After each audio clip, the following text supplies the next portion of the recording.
Welcome. Before you decide what this story is about, let me warn you, it's not the kind of problem you expect. If something as harmless as a piece of fruit can expose the cracks in a marriage, then trust me, those cracks were there long before anyone reached the checkout counter. In my case, it wasn't a suspicious text. It wasn't a late-night call. It wasn't lipstick on a collar or a forgotten password. It was my refrigerator. And yes, it all started with avocados. Now, before anyone jumps to conclusions, let me be clear about one thing.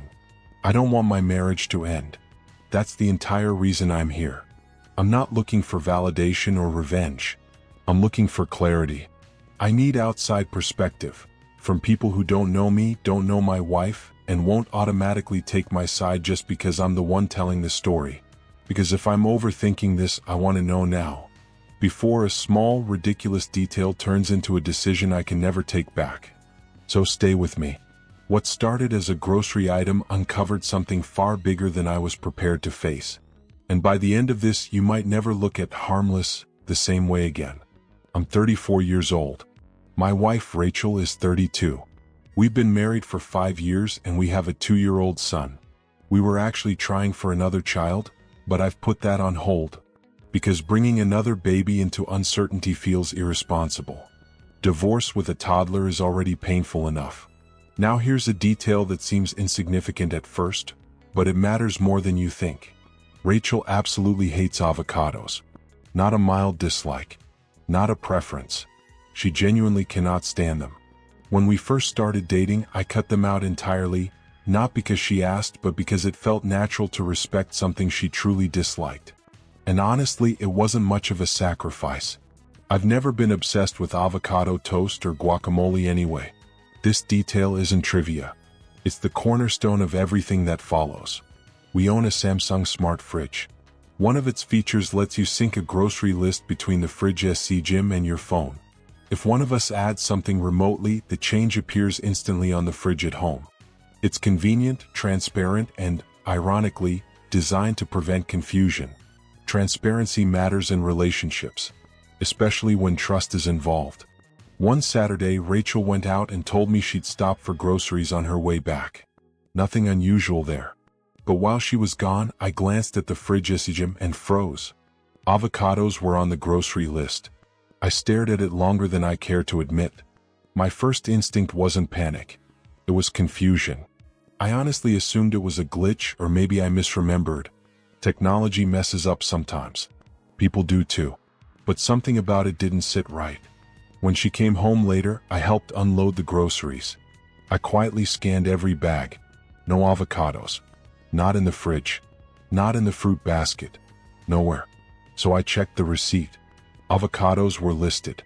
At that moment, a subtle alarm went off in my head. Not because of the avocados themselves, but because of the inconsistency. Lists don't add items by accident. Receipts don't charge for things that don't exist. I mentioned it casually. I told her I noticed avocados on the fridge list.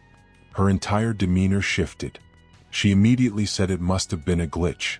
Then she said she didn't hear me properly. Then she said she thought I mentioned something else. What bothered me wasn't the explanation, it was the hesitation, the avoidance, the way she didn't answer directly. People who are telling the truth don't need to scramble for clarity. Then she said a friend had asked her to pick some up as a favor.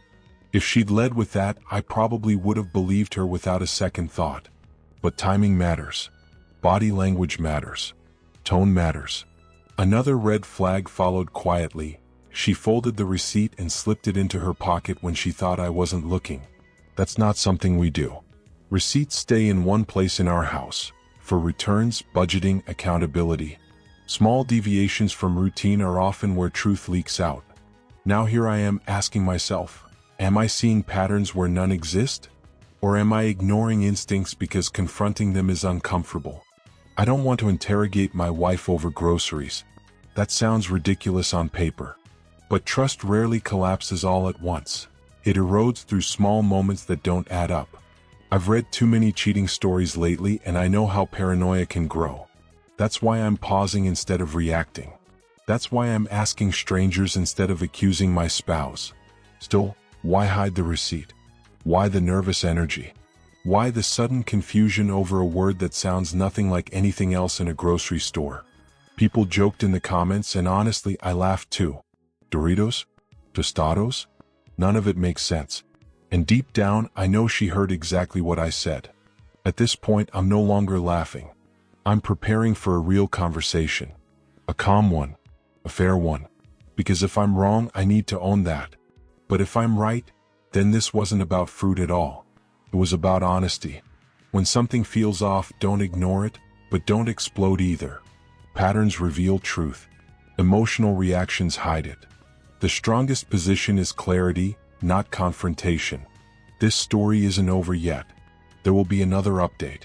Because once trust is questioned, silence doesn't protect a marriage, truth does. We can all admit it sounds ridiculous on the surface. Digging this deep over avocados feels petty, almost embarrassing. But here's the thing, I wasn't certain. And when you're stuck between suspicion and denial, you try to find the truth without blowing up your life over something that might be nothing. So I made a decision I never thought I'd make. I checked her phone. Rachel is almost always attached to it. That's nothing new.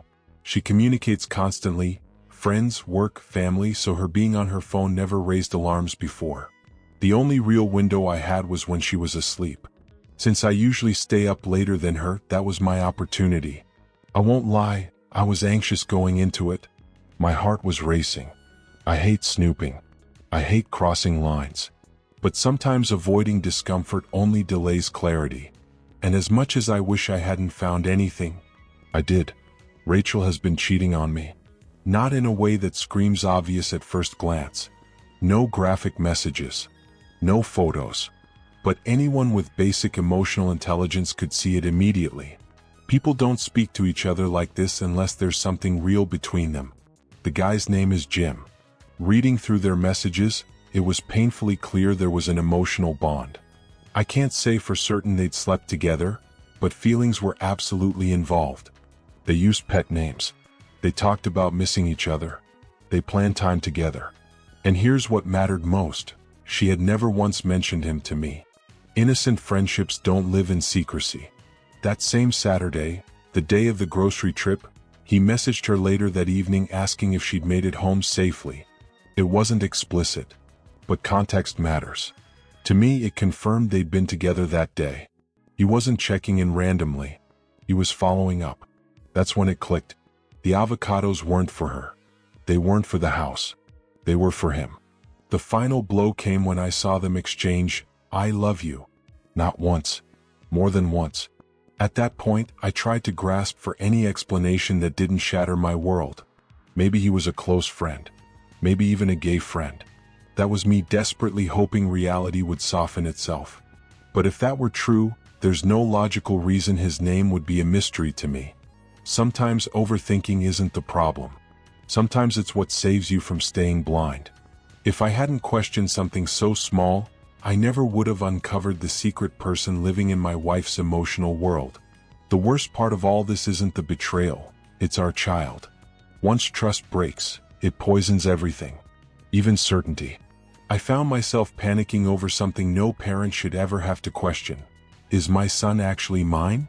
I decided to get a paternity test. Not out of anger, out of survival. I needed peace of mind.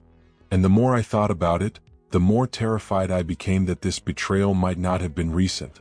I took Jim shots of everything. Every message. Every exchange. I wasn't going to give her room to rewrite history or gaslight me later. Evidence matters when emotions run high.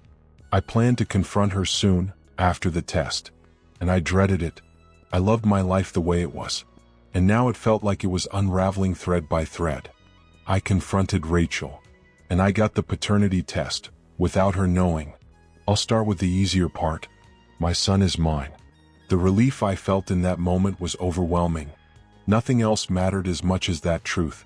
No relationship, no betrayal, no argument compares to knowing your child is truly yours. That certainty gave me strength. Because now, whatever happened next, I knew I could face it. Confronting her felt like ripping off a bandage. Painful, but necessary. I didn't ease into it. I asked her straight out who Jim was. The look on her face told me everything before she spoke. She froze. stammered. That's how I knew the name. That's where I saw it. I noticed how she shifted her wording, trying to regain control of the conversation. When I told her I'd seen the messages on her phone, her first reaction wasn't guilt. It was anger. She demanded to know why I'd been on her phone. I ignored that question. To me, it was irrelevant. Marriage isn't secrecy, it's trust. And if checking your partner's phone exposes the truth, then the problem isn't the phone. I asked her why she'd never mentioned him. She stumbled through her explanation. When she finished, I genuinely didn't understand what she'd said. She repeated it, claiming he was just a close friend, and because he was a man, she didn't want to make me uncomfortable. I laughed. She has male friends. Plenty of them. I've never had an issue with that. Then came her next excuse. She said he was attractive, and even though nothing was happening, she didn't want me to worry. That's when I knew. When someone starts stacking excuses instead of offering clarity, they're not protecting you, they're protecting the lie. And that's where things truly began to fall apart. I told her plainly that trust between us had already been damaged long before this conversation, so there was no point pretending otherwise. Then I asked the question I already knew the answer to. Were the avocados for him? She hesitated, just for a moment. Then she admitted it. I followed up by asking if he was straight. That question clearly caught her off guard, but after looking startled, she nodded and said yes. I didn't react. I simply acknowledged it and told her calmly that I already knew she was cheating on me with him. She immediately rushed to defend herself. I've never slept with him. Nothing physical ever happened. I swear. There was no pause, no hesitation, and honestly, I believed her. But I also told her that sex wasn't the point. The real betrayal had already happened. She was loving another man in a way that was meant to belong only inside our marriage. When I said that, she hesitated again. I asked her directly whether she had feelings for him. She said no, but this time her voice wasn't steady. That was all the confirmation I needed. I repeated it back to her, that the feelings were mutual, that they ran deep, and that she knew it. She couldn't deny it with the same confidence anymore. That moment broke me more than anything else. I had tried to be a good husband. I wasn't perfect, but I showed up, I provided, I cared. And still, I was here, realizing that effort alone doesn't guarantee loyalty. It felt unfair, crushingly unfair. After a long pause, I told her that since she already had him, she could leave.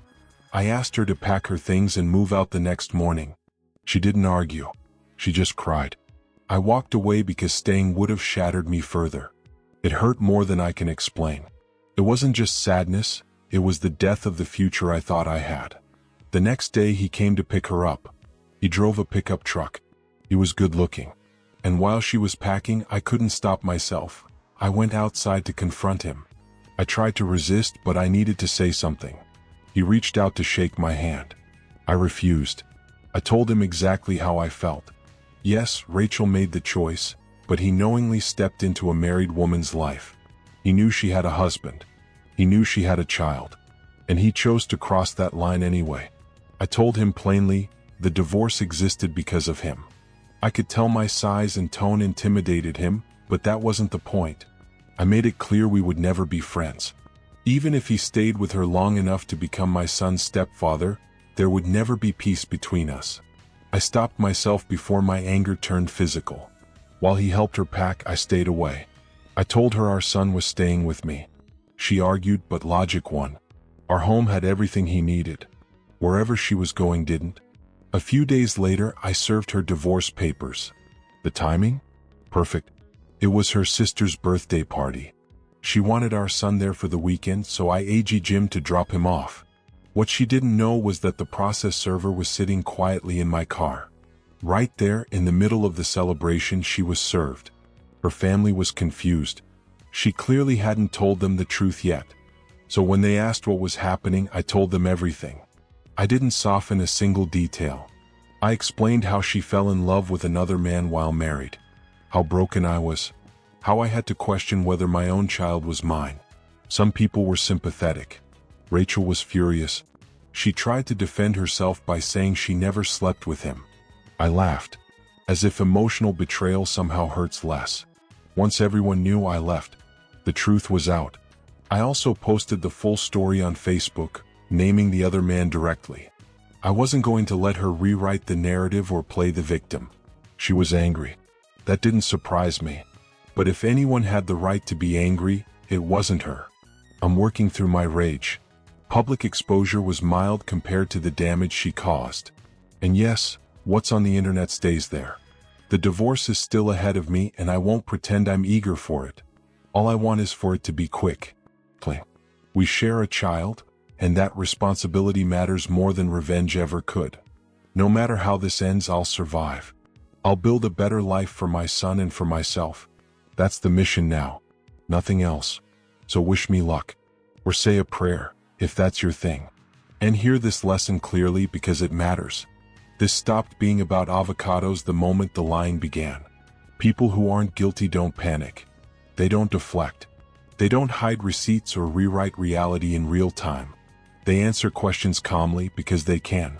And let's be absolutely clear, cheating isn't defined by physical contact alone. It's defined by secrecy, by emotional intimacy, by broken trust. Saying "I love you" to another man while married isn't a gray area. That's a line crossed. She doesn't get to be outraged about embarrassment. She doesn't get to control the narrative after months of deception. If someone minimizes betrayal by saying nothing physical happened, they're measuring the wrong thing. Emotional cheating destroys trust just as deeply, sometimes even more. So stay vigilant. Don't let loyalty turn you into a fool. You deserve better than that. If you've lived through something similar, share your story in the comments. And if these stories resonate with you, subscribe to Dark Infidelity Stories. Hit like, share, and turn on notifications so you don't miss the next one. See you next time.